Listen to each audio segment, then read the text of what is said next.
반갑습니다. 자칭 K리그2 매니아 리영섭입니다. 오늘 이 시간에는 제가 이제 주말마다 직관도 가고 아니면 집에서 꼭 한두 경기는 챙겨보고 나머지는 하이라이트 보는 식으로 K리그2를 즐기고 있는데, 오늘은 이 K리그2의 중간 분석 정도로 한번 봐주시면 되겠습니다. 제가 한동안 또 K리그2 컨텐츠를 올리지 못할 예정이라서 오늘 한번 다뤄볼 예정이고요. 현재 K리그2 1위는 인천이고 2위 수원. 이 두 팀은 사실상 확고히 그 1, 2 다툼을 계속 할 것 같아요. 왜냐면 아무리 두 팀의 승점 차이가 10점이라고 하지만 역시 축구 공은 둥글지 않습니까? 후반에 가서는 또 어떤 일이 일어날지 모르기 때문에 저는 이 두 팀이 계속해서 우승 경쟁을 할 거라고 보고, 다만 인천이 한 발 앞서 있습니다만 수원이 계속해서 쫓아가는 형세가 나쁘지 않아요. 그래서 어떻게 될지 모르겠다. 문제는 3위에서 5위 이 승격 플레이오프를 치르는 팀들 간의 경쟁이 굉장히 심화되고 있거든요. K리그2가 왜 늪이라고 하냐면 사실 그 구간이 굉장히 힘들기 때문인데, 하위권 팀들이 초반과 다르게 어느 정도 또 상위권 팀들을 잡아주는 이변을 펼치고 있기 때문에 앞으로의 승격 경쟁 역시 쉽지 않아 보입니다. 현재 순위는 아까 말씀드린 것처럼 1위 인천, 2위 수원인데 이 두 팀 간의 승점 차이는 10점 차죠. 문제는 3위부터 6위 이 팀들 간의 승점 차이가 전남과 서울, 부천 2점밖에 나지 않습니다.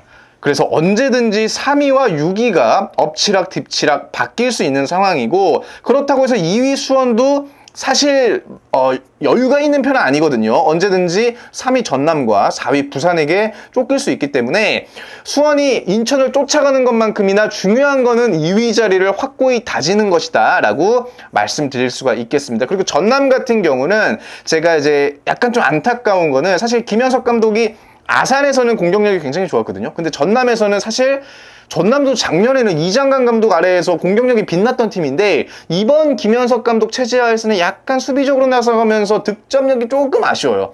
지금 3위부터 6위 팀 중에 팀 득점이 23점으로 가장 낮은 게 전남이거든요. 이게 시즌 후반 되면 승점이 똑같아도 팀 득점에서 밀려가지고 순위가 바뀌는 경우가 있기 때문에 이 부분도 한번 체크해 볼만 합니다. 자, 그러면 저 자칭 K리그2 매니아 리영섭이 이번 주 펼치는 이 경기들 프리뷰와 함께 그 팀들에 대한 짧은 소견을 말씀드리면서 또 오늘 시간 맞춰보도록 하겠습니다. 가장 먼저 1위 인천과 9위 김포가 또 김포 홈에서 맞붙는데요. 부동의 1위는 역시 인천이고, 은근히 상대하기 까다로운 팀이 바로 김포인데, 지난 5월 맞대결에서는 인천이 홈에서 3대0 대승을 거뒀습니다. 인천은 사실 워낙 잘하기 때문에 더 이상 언급하는 게 민망할 정도야. 너무 계속해서 칭찬밖에 나오지 않으니까. 근데 저는 이제 인천에 주목하는 거는 바로 그 점입니다. 현재까지 홈에서 10경기, 원정 7경기를 치렀어요. 그러니까 김포, 전남 이렇게 차례로 원정 경기를 이제 치러야 되거든요. 그러니까 거리상으로 보면 굉장히 힘든 원정길이 되는 거고, 인천 입장에서는 그동안 홈에서 많은 경기를 치러왔기 때문에 원정에서 어떤 경기를 치르느냐, 그게 굉장히 중요합니다. 사실 원정에서 천안에게 비기고요. 또 이제 성남한테도 지지 않았나요? 그렇기 때문에 이번 김포 원정에서도 물론 김포를 이긴 적이 있습니다만 조금 더 심혈을 기울여야 한다라는 점이고, 고정훈 감독이 김포, 저는 고정훈 감독 굉장히 좋아하고 적토막 고정훈 굉장히 좋아하는데, K리그2에서 또 인상적인 팀이 바로 김포입니다. 2023년에 3위라는 성적으로 승강 플레이오프까지 나갔죠. 사실 그게 김포로서는 가장 고점이고, 그때 승격을 못했다는 거는 앞으로도 그런 일이 좀 일어나기 어렵지 않나라고 보는데, 그때 붙었던 팀이 바로 윤정환 감독의 강원이었습니다. 사실 김포 입장에서는 한번 윤정환 감독에게 미끄러진 적이 있다는 거죠. 2024년도에는 아쉽게 플레이오프 진출을 실패했지만, 그럼에도 불구하고 고정훈 감독이 김포에서 굉장히 오랜 시간 감독을 하면서 그 김포의 발전에 저는 충분히 많은 기여를 했다고 봅니다. 사실 김포 같은 팀들이 조금 아쉬운 게 바로 그거예요. 아까도 2023년에 승강 플레이오프 나가고 그 다음 시즌에 선수들이 다 바뀌었어요. 2024년 끝나고 또 선수들이 다 바뀌고, 김포 같은 팀이 예산이 그렇게 많은 건 아니지만 그래도 적은 편은 아니거든요. 근데 어느 정도 장기 계약보다는 단기 계약 위주로 가더라고요. 그게 김포 약간 어떻게 보면은 하나의 팀을 운용하는 그 스타일이지만, 어쩌면은 김포 팬으로서는 그게 좀 아쉬울 수가 있고, 올 시즌 성적이 초반에는 조금 많이 아쉽거든요. 현재로서도 조금 아쉽지만 그럼에도 불구하고 최근 홈에서 천안 경남에게 승리를 거뒀고, 지난주 전남 원정을 또 무승부로 거둔 만큼 확실히 까다로운 팀이라고 할 수가 있겠습니다. 역시 김포는 루이스 플라나를 필두로 공격을 펼치는데 공격력이 솔직히 그렇게 강하지는 않습니다만, 이 루이스 선수가 확실히 골을 또 많이 넣어주는 그야말로 골게터라고 할 수가 있고, 6골 넣어주고 있거든요. 김포의 팀 득점이 16점인데 그 중에 6골을 루이스가 담당하고 있다는 점, 그리고 공격력이 아쉽다라고 하는 이유가 바로 올 시즌 2골 이상 넣은 경기가 현재까지 4경기밖에 없어요. 게다가 바로 지난주 전남전에서는 유효 슈팅이 0개입니다. 0개. 그야말로 수비에만 치중했다라는 점인데, 수비적으로 운영하는 만큼 공격력은 조금 아쉬울지언정 실점은 그렇게 또 많지가 않습니다. 낮은 편이고, 하지만 3경기째 무실점, 이거는 상당히 인상적이고 상대에게 점유율을 내주는 축구를 합니다만, 이게 조금 강팀한테는 더 두드러지는 것 같아요. 강팀한테는 완전히 그냥 내주고 수비에만 몰두하거든요. 사실 그러다 보니까 선제골을 넣고도 지키지 못하는 경우가 왕왕 있습니다. 이 점이 조금 아쉬울 것 같고, 그리고 경고를 많이 받는 팀 중에 하나인데 32장, 현재까지 32장으로 K리그2에서 5위거든요. 문제는 체프먼 혼자 7장을 받았어요. 이 선수는 뭐 퇴장도 많이 당했고, 그렇기 때문에 이게 조금 변수로 작용할 수 있다. 무리한 수비가 경고를 넘어서 그리고 퇴장까지, 그리고 PK까지 내줄 수 있는 그런 아쉬움이 있다는 점. 뭐 김포가 사실 그렇게 좋은 상황은 아닙니다. 팬들도, 제가 알기로는 서포터즈들도 이제 고정훈 감독에 대한 불만이 슬슬 나오고 있는 걸로 아는데, 그럼에도 불구하고 고정훈 감독의 그런 노하우가 아직까지는 김포에게 잘 좀 필요한 시점이 아닌가라는 생각을 해봅니다. 예, 화이팅 하시고요. 다음은 2위 수원과 4위 부산. 수원 빅버드에서 맞붙습니다. 제가 또 이거 직관하러 가거든요. 홈에서 6승 2무 1패, 수원과 원정에서 5승 2무 단 한 번도 지지 않은 부산이 맞붙는데, 두 팀의 승점 차이가 5점밖에 되지 않고요. 이 두 팀에게는 이번 경기가 분수령이 될 수 있습니다. 수원은 인천을 따라가기 위해서 이런 승격 경쟁을 하는 팀들을 무조건 잡아줘야 되고, 부산은 3위 자리를 넘어서 2위 자리로 가기 위해서는 수원에게 꼭 승리를 거둬야 되는 상황인데, 부산이 5, 6위 서울, 부천과 승점 차이가 1점밖에 나지 않기 때문에 만약에 수원에게 패배한다면 언제든지 승격 플레이오프 밖으로 떨어질 수 있다는 점도 부담으로 작용할 수 있고요. 수원은 뭐 경남 원정에서 보셨다시피 화끈한 공격력이 역시 빛이 났다라고 말씀드릴 수가 있고, 그 중심에는 김지현 선수 그리고 세라핌이 있다라고 말씀드리고 싶어요. 공격은 이제 더 이상 수원은 뭐 언급하기 민망할 정도로 완성이 되지 않았나라고 싶고, 다만 역시 수비에서의 아쉬움은 경남전에서도 드러났다는 점. 사실 경남에게 한 골 먹힌 건 정말 아쉽죠. 예, 굳이 안 먹혀도 되는 골을 먹혔으니만큼 수비에서의 아쉬움은 정말 아쉬울 것 같고, 근데 그 이하라 코치, 일본에서 또 유명한 코치가 온다고 하니 이 수비에서의 그런 보완을 제대로 해주지 않을까라는 생각을 해봅니다. 경남에게 공격 찬스를 또 몇 번 내주긴 했습니다만, 어쨌든 막강한 공격력으로 경남의 의지를 완전히 꺾어버리는 플레이가 굉장히 인상적이었고, 부산전은 조금 다를 수가 있을 것 같아요. 만약에 부산에게 어느 정도의 주도권을 내준다면 부산의 용병들이 확실히 퀄리티가 좋거든요. 제 생각에 부산의 용병들은 수원만큼이나 좋아요. 그렇기 때문에 조금 수원으로서는 수비에 대한 신경을 더욱더 써야 되지 않을까라는 생각을 하고, 부산은 지난주 청주에게 극적 동점골을 먹히면서 다잡은 경기 놓쳤거든요.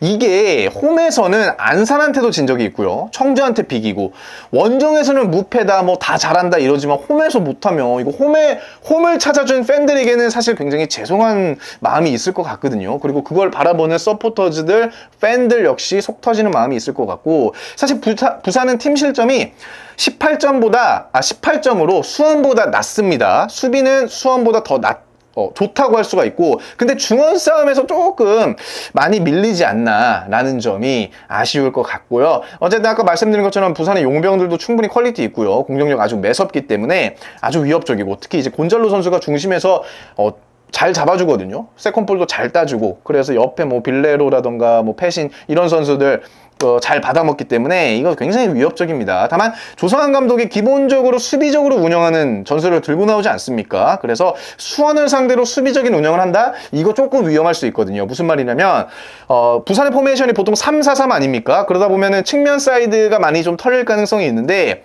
세라핀과 파울리뇨, 만약에 이제 뭐 브루노 실바 나오지 않겠습니다만 그 세라핀 파울리뇨가 사이드에서 계속 털어주고 또 후방에서는 이기재 선수 또 아니면 이건희 선수가 계속 올라와주면 부산으로서는 아무리 수비적으로 나선다고 해도 이거를 계속 맞다 보면 골을 내줄 수 있는 가능성이 너무합니다. 게다가 수원은 K리그2에서 가장 골을 많이 넣은 팀이고요. 그렇기 때문에 모르겠습니다. 과연 부산이 이변을 일으킬 수 있을지는 모르겠습니다만 원정에서의 무패도 아마 이번 수원전에서 좀 끝나지 않을까라는 생각을 조심스럽게 한번 해보도록 하겠습니다. 자, 다음은 3위 전남과 12위 청주가 청주홈에서 붙는데 기나긴 원정을 잘 맞춰놓고 홈에서 대단히 실망스러운 경기력을 보여주는 전남과 은근히 상위권 팀들을 괴롭히는 청주가 만났습니다. 지난 5월 전남이 무려 4대1 대승을 거뒀거든요. 근데 3위 전남은 원정 경기를 끝내고 6월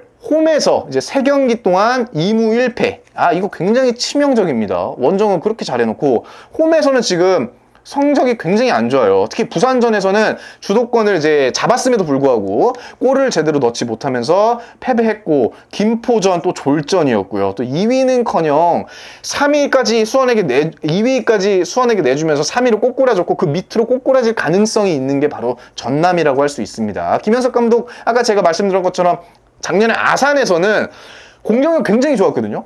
전남 역시 이장관 감독 시절에는 공격력 굉장히 좋았거든요. 근데 이 둘이 만났는데 어째 공격력은 그렇게 좋지 않습니다. 좀 많이 아쉽고 수비적으로 포메이션이 보통 5-3이 들고 나오시죠. 그래서 아마 수비적으로 많이 운영하다 보고 약간 조심스러운 수비가 안 좋았으니까 좀 수비적으로 운영하면서 조심스러운 경기를 이끌어가다 보니까 정작 공격은 제대로 되지 않는 그런 모습이 아닐까라는 생각을 해보고 5월에는 4경기에서 8득점 괜찮아요. 근데 6월에는 3경기에서 1득점에 그치면서 굉장히 아쉽습니다. 팀에서 가장 많은 득점을 해주고 있는 게 이제 호난, 김도윤 4골씩 넣어주고 있고 도움은 김혜성, 알베르티 3개씩 해주고 있는데 사실 득점 가장 많이 하는 게 4골이다? 이거 굉장히 실망스러운 거거든요. 청주가 가브리엘 선수가 몇 골 넣는지 아시면 놀랄 겁니다. 가브리엘이 무려 7골 넣어주고 있습니다. 그렇기 때문에 득점은 전남이 지금 너무 아쉽다.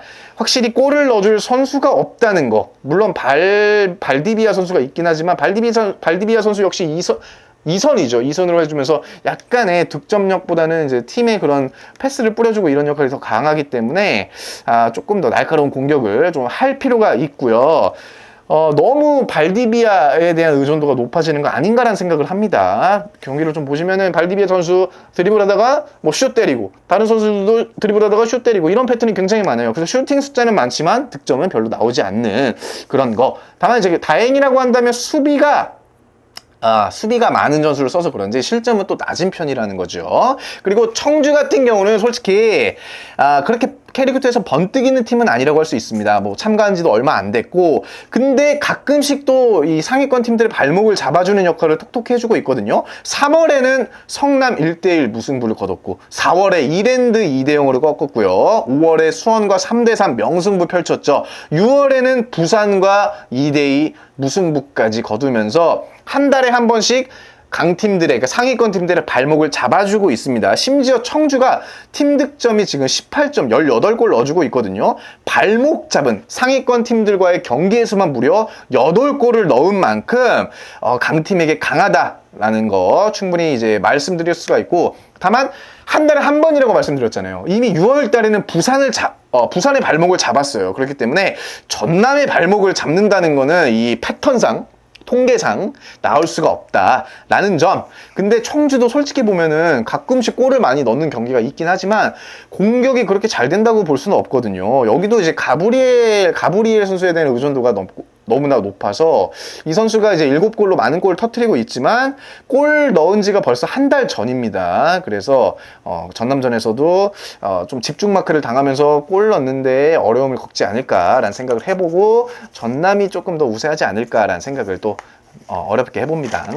자, 다음은 5위 서울 이랜드와 7위 아산인데 아산 홈에서 펼쳐지는 만큼 아산의 뭔가 그런 우세가 조금 더 있을 것 같습니다. 작년 2위 팀 아산과 3위 팀 서울 이랜드가 이제 이번 시즌 맞붙는 건데 개막전에서는 서울 이랜드가 2대1 승리를 가져갔거든요. 근데 최근 서울 이랜드의 행보를 보면 대단히 실망스럽습니다. 초반에는 매서운 공격력, 뭐 에올레르, 아이델 이런 용병들의 활약으로 매서운 공격력을 빛냈지만 요즘에는 그마저도 조금 희석된 느낌이에요. 더 큰 문제는 수비라고 말씀드릴 수 있는데 제가 매번 서울 이랜드를 말씀드리면서 수비가 문제다, 수비가 아쉽다. 근데 그게 완전히 터진 느낌이에요. 사실 김도균 감독의 전술이라고 한다면 수원FC 시절도 그렇지만 수비를 좀 버리고 본프레, 거의 대한민국의 본프레래야. 수비에서 골 먹히면 야 그만큼 골 넣어. 이런 마인드거든요. 근데 이게 작년에는 먹혔어요. 서울 이랜드가 K리그2에서 골 굉장히 많이 넣고 수비에서 부족해? 야 그럼 우리가 더 넣으면 돼. 근데 이번 시즌은 그게 조금 안 되는 느낌입니다. 수비에서도 수비대로 개판이고 공격에서도 공격대로 조금 많이 좀 파괴되지 않았나.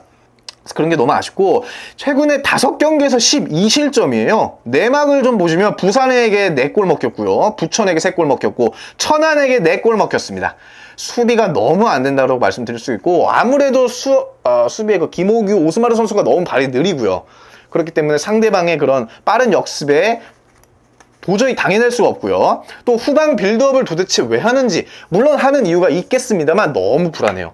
이게 훈련에서 분명히 할 텐데 그럼에도 불구하고 실전에서는 후방 빌드업에서 계속해서 미스 나오고 상대팀 강한 압박에 골 먹힌다? 이거는 안 써야 되지 않나라는 생각을 합니다. 너무나 조금 아쉽고 아까 제가 말씀드린 것처럼 공격이 안 되면 수비가 안 되면 공격이라도 해야 되는데 공격은 지금도 조금 아쉽습니다. 아이델 선수 1명 빠졌다고 이렇게까지 공격이 안 된다? 그러면 에울레르까지 빠지면 아마 더 안 되지 않을까. 물론 이제 새로운 공격수를 영입했습니다만 그럼에도 불구하고 글쎄요 크게 나아지지 않을 것 같은 그런 예감이 들고요. 그렇다면 올해 승격 도전도 사실상 조금 어렵지 않나. 작년에 했어야 됩니다. 이런 팀들은 항상 작년에 했어야 된다는 전제 조건이 붙거든요. 근데 사실 K리그2를 좀 많이 보신 분들은 아시겠지만 서울 이랜드가 정말 죄송스럽지만 서울 이랜드 원래 K리그2에서 강팀 아닙니다. 그래서 김도균 감독이 오면서 이렇게 팀이 완전 탈바꿈 됐거든요. 근데 지금 김도균 감독이 2년 차인데도 불구하고 약간 이렇게 조금 주춤거린다? 이러면 앞으로 더욱더 힘들지 않을까란 예상을 해보고 아산 역시 작년에 비하면 올해 성적 굉장히 좀 아쉽다고 할 수가 있습니다만 점점 폼이 올라온다라고 말씀드릴 수가 있고 소리 없이 강하다, 소리 없이 이기고 있다라는 게 바로 충남 아산이라고 할 수 있는데 잡아야 되는 팀들, 그러니까 아산보다 순위가 낮은 팀들을 역시 꾸준히 잡아주면서 승점 쌓고 있고요. 재밌는 거는 이 천안, 충남 아산과 천안 그 더비잖아요. 천안에게는 약해요. 천안에게 지금 2번 졌습니다. 그만큼 이 더비라는 건 정말 무서운 거예요. 자, 여튼 아산 같은 경우도 이제 승격권에 진입하려면 결국에는 이제 승격 경쟁팀들을 이겨야 되는데 그게 조금 아쉽습니다. 예, 성남을 뺀다면 나머지 상위 팀들은 지금 이긴 적이 없거든요. 이제 긍정적인 거를 보자면 최근 경기 보면 그래도 2골 이상 넣은 경기가 많습니다. 공격이 어느 정도 물어 올랐다라고 할 수가 있고 아마 이번 서울 이랜드전을 시작으로 수원, 인천, 부천을 차례대로 만나거든요. 그렇기 때문에 이 강팀들의 경기에서 어떤 모습을 보여주냐, 이 여름이 분수령인 거예요. 아산은 여기서 제대로 승점을 따지 못하면 사실상 플레이오프권은 그냥 아웃이다 라고 봐도 될 만큼 이번 여름 굉장히 잘 준비하시길 바라겠습니다. 아마 아산 홈인 만큼 또 끈끈한 조직력으로 서울 이랜드를 좀 잡아주지 않을까라는 예상을 해보고 다음은 이제 6위 부천과 10위 경남, 이 부천 홈에서 붙습니다. 다시 상승세를 탄 부천과 그야말로 내부적으로 조금 시끄러운 3연패에 빛나는 경남이 맞붙는데 부천은 초반에 1위를 한 만큼 좀 좋았잖아요. 근데 이제 시즌 중반부터 살살 이렇게 떨어지는 게 부천의 또 패턴인데 아산, 수원, 인천 원정에서 이 원정 3경기에서 1무 2패로 분위기가 굉장히 안 좋았습니다. 또 인천에서는 또 이 감독님과 서포터즈 간의 그런 신경전, 뭐 신경전 아닌 신경전도 있을 만큼 분위기가 굉장히 안 좋았습니다만 홈에서 쉽지 않은 서울 이랜드를 무려 3대1로 잡은 만큼 분위기 올랐고요. 그리고 안산 역시 1대0으로 이긴 만큼 지금 굉장히 어느 정도 또 이렇게 쑥쑥 날아갈 준비를 하고 있는데, 저는 서울 이랜드 잡은 거는 그렇게 기쁘진 않아요. 왜냐면 이길만 했다라고 생각을 하는데, 안산 이긴 게 너무 기뻐. 작년에 안산한테 발목 잡혀가지고 부천이 플레이오프 못 간 거거든요. 근데 올해는 확실히 잡아준다라는 점 아주 기분이 좋습니다. 개인적으로 더 고무적이라고 생각하는 거는, 최근 이 골을 넣어준 선수들이 아주 빛납니다. 이게 보통 부천은 용병들을 중심으로 골을 많이 넣었거든요. 근데 이번에는 박현빈, 박창준, 김규민 이 선수들이 골을 넣어주면서 공격의 활력을 불어넣어주고 있습니다. 부천도 공격이 아주 좋습니다. 팀 득점 27점에 빛나고요. K리그2에서 수원, 인천, 이랜드 다음으로 부천입니다. 그만큼 부천도 공격력은 무시할 수가 없고, 다만 역시 부천 역시 수비가 조금 아쉽고, 또 구자룡 선수가 나갔어요. 조금 뭔가 부천에서 수비를 잘해줄 줄 알았더니 어느샌가 나가버려가지고 수비가 조금 불안하긴 합니다만, 그래서 뭐 다른 팀들에서 계속 선수들을 또 데려오고 있지 않습니까? 그래서 수비가 잘 다듬어진다면 부천도 작년에는 플레이오프 못 갔지만 올해는 갈 수 있다라는 그런 믿음 분명히 있습니다. 근데 수비가 아무리 불안해도 경남한테 질 것 같지는 않습니다. 뭐 좀 아쉽지만. 그리고 부천은 올 여름에 경기 일정이 너무 좋아요. 부산, 전남을 제외한다면 부천이 충분히 승리할 수 있는, 그러니까 부천보다 하위권인 팀들을 계속 만나거든요. 그래서 체력이 가장 안 좋은, 체력이 가장 힘든 여름 시즌에 이제 부천 입장에서는 이 상위권들의 경쟁이 상위권 팀들과의 경기가 없기 때문에 이 하위권 팀들을 잡아줌으로써 승점도 챙기고 컨디션도 챙기고, 이게 굉장히 중요할 것 같습니다. 다만 코리아컵이 또 이 주중에 껴있거든요. 또 그게 김포와의 경기가 껴있기 때문에 단순히 버리기가 아쉬워요. 김포는 이겨낼 거 아니야. 4강 가야 될 거 아니야. 그렇기 때문에 컨디션 조절이 아주 중요한 그런 부천이 되겠습니다. 그리고 경남 같은 경우는 제가 지난주에 그 수원 풀 경기 딱 보니까 이거 안 되겠더라. 너무 조금 좀 안 좋더라고요. 근데 이울용 감독이 저는 그래도 너무나 좀 괜찮았던 건, 수원을 상대로 무작정 그냥 수비적으로 나서는 게 아니고, 공격해. 지더라도 공격해. 화끈한 거. 아마 부천에게도 부천한테 공격해. 지더라도 공격해. 하고 또 지지 않을까라는 생각을 해보는데, 내려서기보다 어느 정도 공격을 해주기 때문에 또 재밌는 축구가 나왔다고 생각합니다. 다만 수비적으로 나서지 않고 공격적으로 나선 것에 비해서 공격이 별로 좋지 않다는 거. 그 경남의 용병 카릴 선수 있지 않습니까? 카릴 선수를 잘 알아요. 왜냐면 카릴 선수가 부천에서 뛰었어요. 그 선수가 공 잡으면 한숨 나왔습니다. 골을 못 넣어. 다만 작년에는 이제 K리그3 한수원에서 뛰었나요? 거기서는 어느 정도 골맛을 봤기 때문에 다시 이제 K리그2로 왔는데, 그럼에도 불구하고 K리그2에서는 여전히 조금 아쉬운 모습을 보여주는 거 아닌가. 그래서 경남의 공격은 솔직히 아무리 뭐 공격을 한다고 해도 그렇게 위협적이지가 않다라는 생각을 좀 하고, 5월, 6월 8경기에서 7골밖에 넣지 못했거든요. 근데 실점은 8경기에서 16점을 내줬어요. 그렇기 때문에 수비에서 문제가 너무나 심각하고, 당장 수원전 경기만 보더라도 제가 뭐 전문가는 아니지만 일반인이 보더라도 라인이 너무 안 맞아요. 뭐 오프사이드 트랩 할 거면은 다 같이 올라와줘야 되는데 뒤에 한 명은 빠져 있어. 그러다 보니까 막 역습당하고, 이런 기본적인 실수가 나온다는 점. 그리고 후방에서 뭐 빌드업 할 때도 패스 미스가 너무 많이 나와가지고 그냥 골을 그냥 헌납하는 수준이야.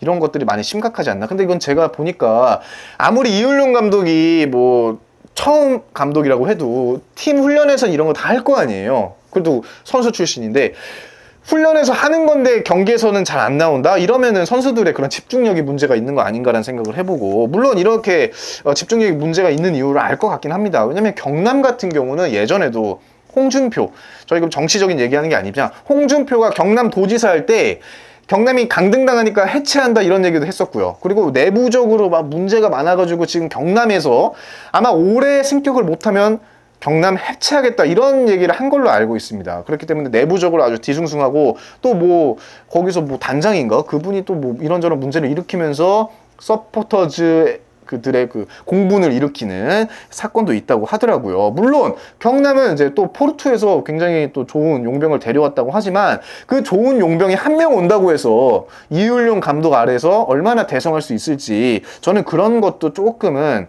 좀 약간 좀 비관적으로 보는 입장이고, 경남은 제가 또 하나 말씀드리자면, 시민구단이 부천 같은 경우는 굉장히 예산이 낮은데도 불구하고 그거 알뜰살뜰 해가지고 지금 좋은 성적 내지 않습니까? 경남은 예산이요 올해 100억입니다. 결코 적게 받는 팀이 아니에요. 근데 성적이 이렇다? 근데 내부적으로 이런저런 문제가 나온다? 이거는 진짜로 경남 시민들의 세금이 아까운 줄 알아야 됩니다. 예, 이런 팀들은 각성을 하시길 바라겠고요. 부천의 쉬운 승리가 예상됩니다. 자, 다음은 8위 성남과 13위 화성에서 맞붙는데, 초반 기세가 온데간데 없어진 화성과 의외로 단단한 초반 기세가 온데간데 없는 성남과 의외로 단단한 화성이 맞붙었습니다. 성남은 사실 초반에 너무 좋았죠. 예, 이변이라고 할 수 있을 정도로 작년에 꼴등팀이 맞나 싶을 정도로 정경준 감독 아래서 굉장히 좋은, 정말 팍팍팍 치고 올라갔는데, 수원을 만나면서 무패 행진 깨지고요. 또 팀의 주축 선수들이 부상으로 또 퇴장으로 빠진 그 틈에 완전 팀이 무너졌다라고 저는 생각을 합니다. 저는 성남하면 또 생각이 드는 게, 아까도 제가 경남 예산 말씀드렸는데, 성남이 작년에 예산이 115억이었어요. 그러니까 그 돈을 받고도 꼴등을 했단 말이에요. 근데 올해는 예산이 60억으로 깎였거든요. 거의 절반이 좀 안 되게 깎였는데 성적이 작년보다 더 좋아.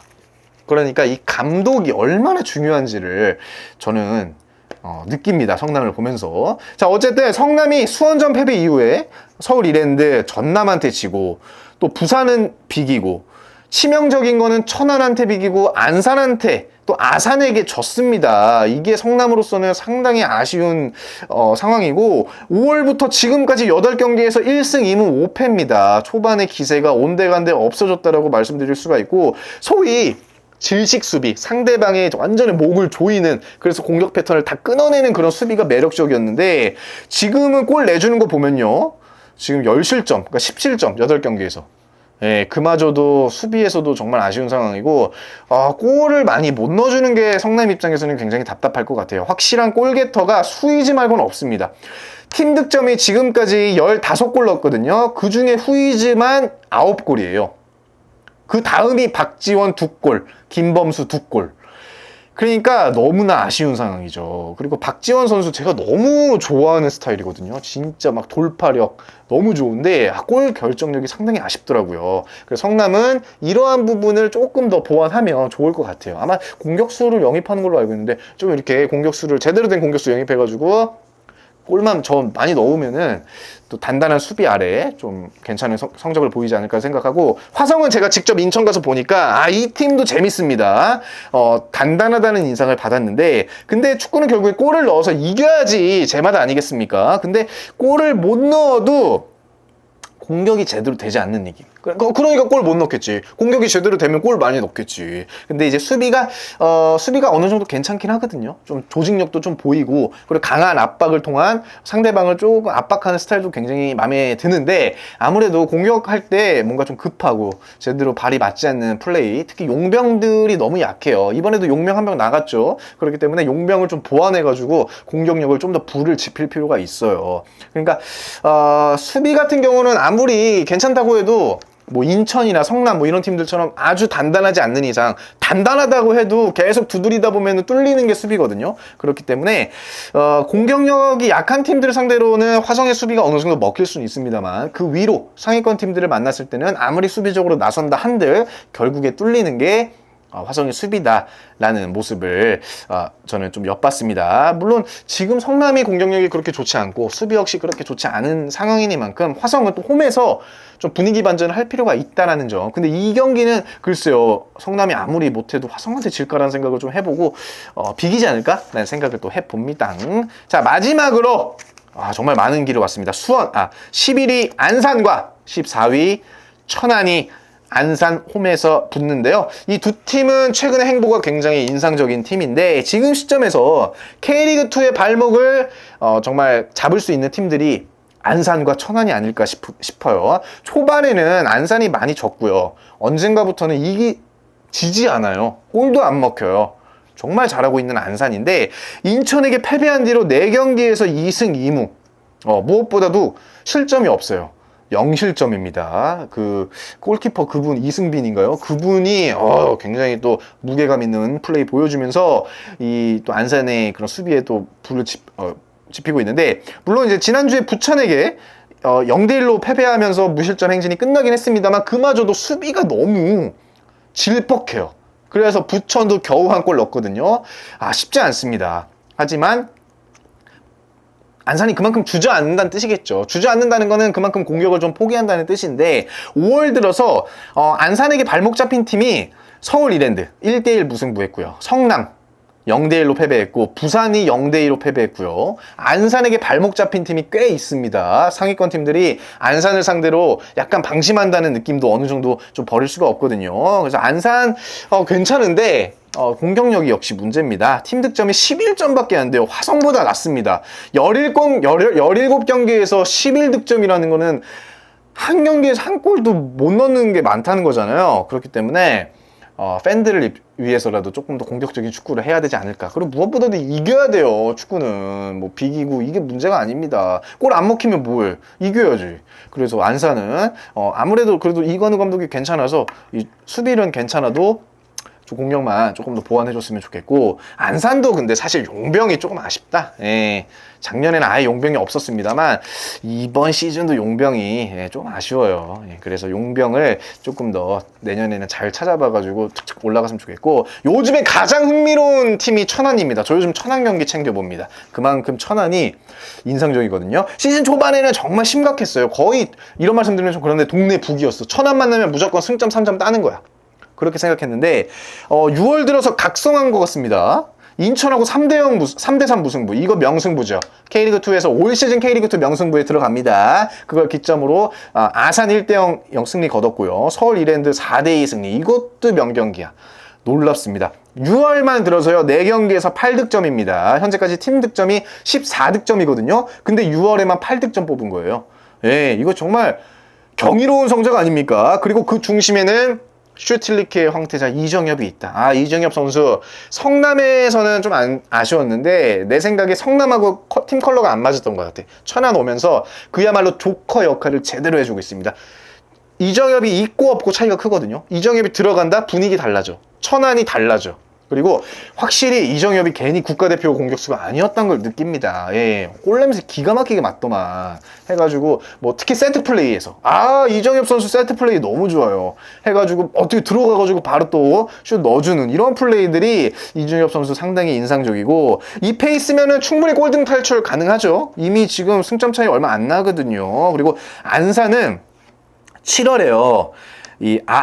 천안은 7월에 안산 이후에 성남, 화성, 청주, 경남 충분히 해볼 만한 팀들 만나거든요. 이 팀들 성남을 빼고 나머지 화성, 청주, 경남 잡아주면은 바로 순위 쭉쭉 올라갈 수 있고요. 다만 이제 그 이유가 문제죠. 8월에는 수원, 전남, 부산, 부천, 서울 이랜드 그리고 9월 초에 인천까지 상위권 팀들을 쫘르륵 만난단 말이에요. 근데 이거는 제가 딱 보니까 천안에게는 사실 그렇게 부담이 안 돼요. 왜냐면 천안은 어차피 저도 본전이야. 강하잖아 솔직히. 근데 천안 입장에서는 그렇기 때문에 오히려 마음의 부담이 좀 덜 수 있는 거죠. 야 너네 우리랑 한번 해봐. 우리 너네 충분히 잡을 수 있어. 다크호스야. 그러다 보니까 수원, 전남, 부산, 부천, 서울 이랜드, 인천 이 팀들이 천안을 상대로 방심하다가는 이거 분명 발목 잡힐 수 있습니다. 그러면 승격 경쟁에서 천안에게 발목을 잡혀서 어떤 팀들이 나가리가 되는지 이거 보는 재미도 분명히 있을 것 같아요. 과연 천안이 이번 여름에 어느 팀들에게 고춧가루를 뿌릴지 아주 기대가 됩니다. 천안 화이팅 하시길 바라겠고 안산과 천안의 경기는 무조건 천안입니다. 천안의 공격력이 물 올랐기 때문에 저는 천안의 승리 기대합니다. 자 여기까지 자칭 K리그2 매니아 저 리영섭의 K리그2 이야기였는데 당분간은 이제 제가 또 K리그2를 보러 갈 수가 없습니다. 7월에 또 덥고요. 비도 많이 오고 또 이제 뭐 이런저런 사정 때문에 그래서 여러분 다음 영상을 일단 직관 영상으로 찾아뵙고 장마가 끝나면 저도 K리그2 컨텐츠로 다시 한번 찾아뵙도록 하겠습니다. 안녕히 계세요.